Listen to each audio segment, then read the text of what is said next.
every movie has random trivia.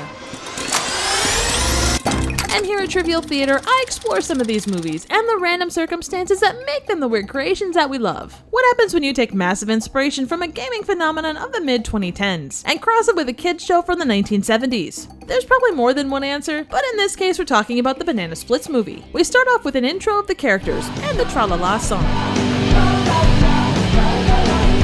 Yes, it's actually what it's called, and it is one of the most 70s things about this movie. Of course, it had to be spoiled by a fucking tambourine. Anyway, we get our background on a kid named Harley who loves the Banana Splits, and for his birthday he gets to see a live taping of the show with his whole family. After Harley's dad makes a big deal of him being too old for the show, we go to a live taping where he's probably the youngest one there. The live audience also includes a set of Banana Split obsessed vloggers and a fame-seeking stage dad and daughter who later attempts auditioning for something with this classic tune. What you gonna do with all that junk inside your trunk? Stop! In the meantime, it's revealed that the Banana Splits are actually animatronic creatures maintained by a mad scientist. We learn that the VP of programming, who also happens to be a slimy douche canoe, has cancelled the show. He tells the executive producer this using a phrase I can only assume was part of the pitch for this movie.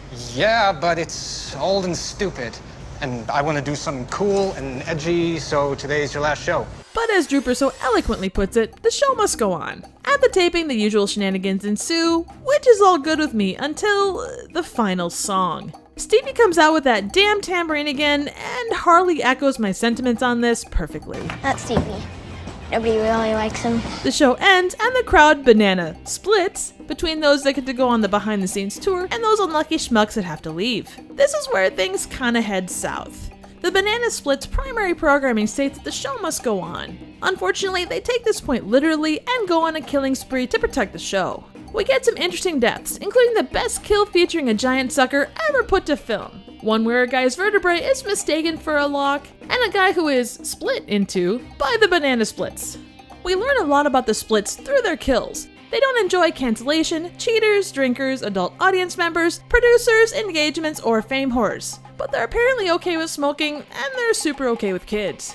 We see them protect Harley and the rest of the kids, only to expose them to what some older folks probably think modern kids shows actually look like. Having said this, I will say watching some kids' entertainment can actually make you wish for a spike through the head.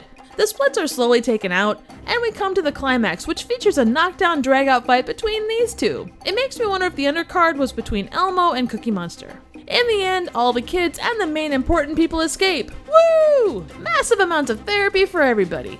We're left with one last shot of a survivor all decked out driving the banana buggy, with the prospect of a possible sequel. One final thing I need to make note of is the usual no animals were harmed in the making of this movie credit. Well, that's just not 100% true. 4 animatronic Banana Splits were mercilessly killed off. Oh, and if you're interested, the body count for this movie stands at about 24, depending on how many people are in this pile. On that note, the gore that takes place kinda rivals Turbo Kid for the amount and style of kills. It should also be noted that this is the first R-rated adaptation of a Hanna-Barbera or Sid and Marty Krofft property. And I'll tell you what, that's quite a distinction. I am curious as to which one will be next. Flintstones, Wacky Racers, the possibilities are endless. So the Banana Splits movie was made this year and was supposedly based on a rejected Five Nights at Freddy's script. You'd be hard-pressed not to see the resemblance, but if you're doing a horror movie based around animatronic creatures, I guess your story options are kinda limited. So the history of the Banana Splits is actually really interesting. It started off... Banana Splits Adventure Hour was first conceived in 1967 as a stand-up of another popular TV show from that era. Anyone know which one?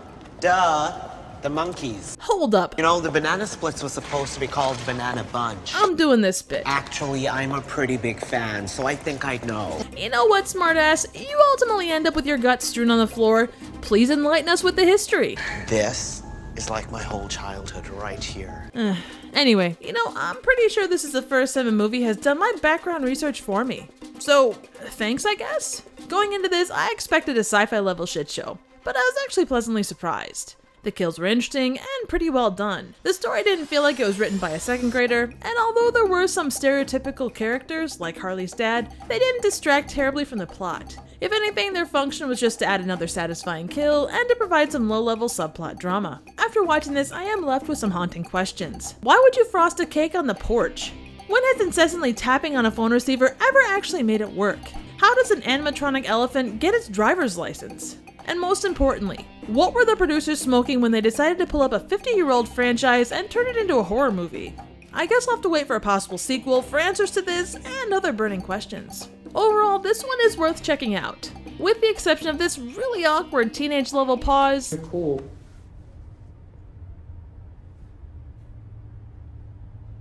Yeah, you can return to your seat now. The movie moves at a good pace, has some pretty good gory bits, and has kid actors that aren't terribly cringy. Special thanks to Darren for the recommendation. So what do you think? Suggestions for movies, trivial questions, comments, ratings, and an answer as to why tambourines exist in this universe would be appreciated. Thank you so very much for watching.